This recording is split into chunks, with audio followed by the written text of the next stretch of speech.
बिस्मिल्लाहिर्रहमानिर्रहीम। अस्सलामुअलैकुम दोस्तों, मैं हूं हकीम मोहम्मद इरफ़ान और आप देख रहे हैं मेरा यूट्यूब चैनल हकीम ऑनलाइन। दोस्तों, आपने मेरे चैनल में मौजूद बाकी वीडियोस के अंदर देखा होगा कि मैंने आपको इंतहाई आसान, बहुत ही फ़ायदेमंद और बहुत ही कम कीमत चीज़ों से नुस्खे बनाने के तरीके बताए हैं, जो कि आपके लिए बहुत ज़्यादा फ़ायदेमंद हैं। इसी तरह दोस्तों, मैं आज आपको जो नुस्खा बताने वाला हूँ उसकी कीमत सिर्फ़ और सिर्फ 50 रुपये है। दोस्तों, मुझे उम्मीद है कि कुछ जो यानी कि छोटी सोच के लोग हैं वो मेरी इन बातों को बकवास, फ़ज़ूल इस टाइप का अलक़ाबात से नवाजते होंगे, क्योंकि उनकी नज़र में सिर्फ़ दवाई वही होती है जो 2000, 4000, 5000 की मिले। लेकिन मैं अल्लाह ताला पे यकीन रखता हूँ। अल्लाह ताला ने इस दुनिया के अंदर कोई भी चीज़ बेकार पैदा नहीं की।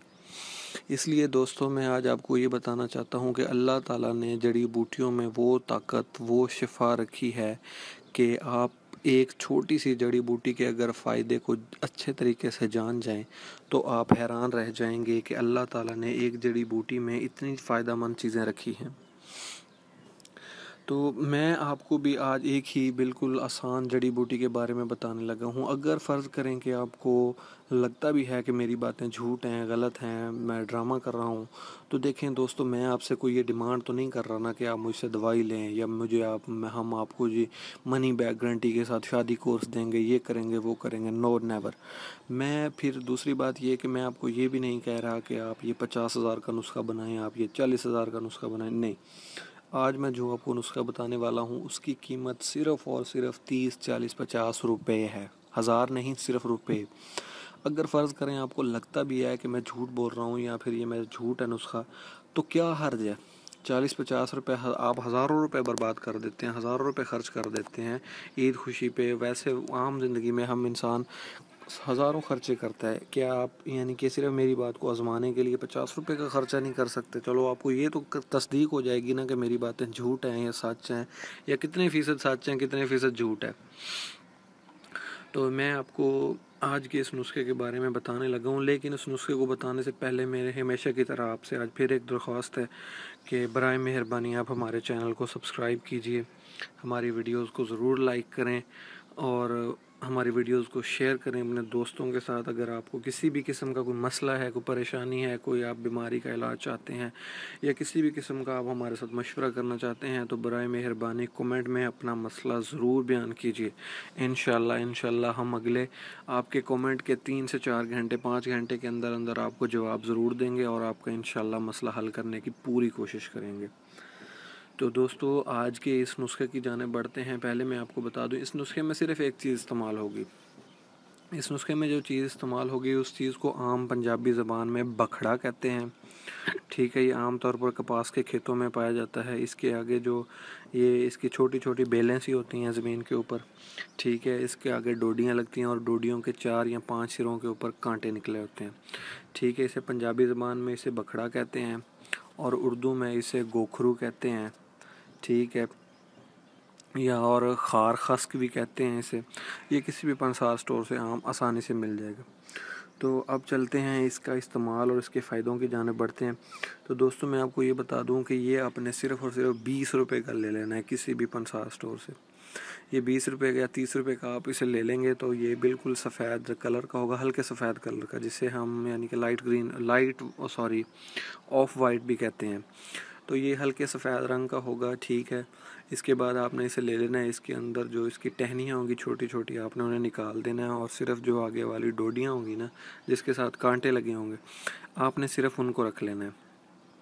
आपने उनको रख लेना है और आपने किसी भी यानी कि हवलदस्ता के अंदर, हवलदस्ता उसे कहते हैं जिसके अंदर हम देसी ज़ुबान में यानी कि हकीम अपने तिब की दुनिया में जिसमें दवाइयाँ कूटते हैं, पीसते हैं, वो जो लोहे का एक कूंडा होता है, या फिर आम घरों में मिर्चें पीसने वाली कूंडी होती हैं, या कोई भी और कूंडा, आप उसके अंदर रख के आपने इसे बहुत ही आराम के साथ चोट पहुंचानी है।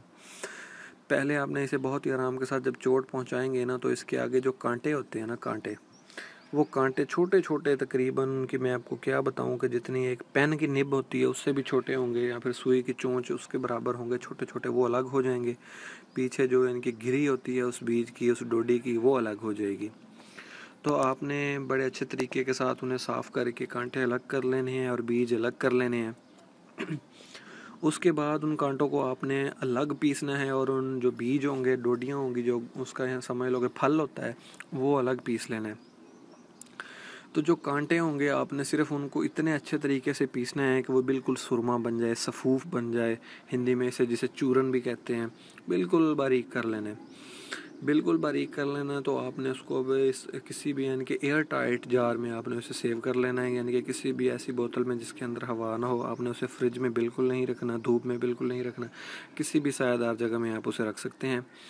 उसके बाद आपने क्या करना है कि रोज़ाना सुबह दूध के साथ या फिर चाय के साथ आपने सिर्फ़ और सिर्फ एक चुटकी अपनी चाय के अंदर मिलाकर या फिर दूध के अंदर मिलाकर आपने पी लेना है।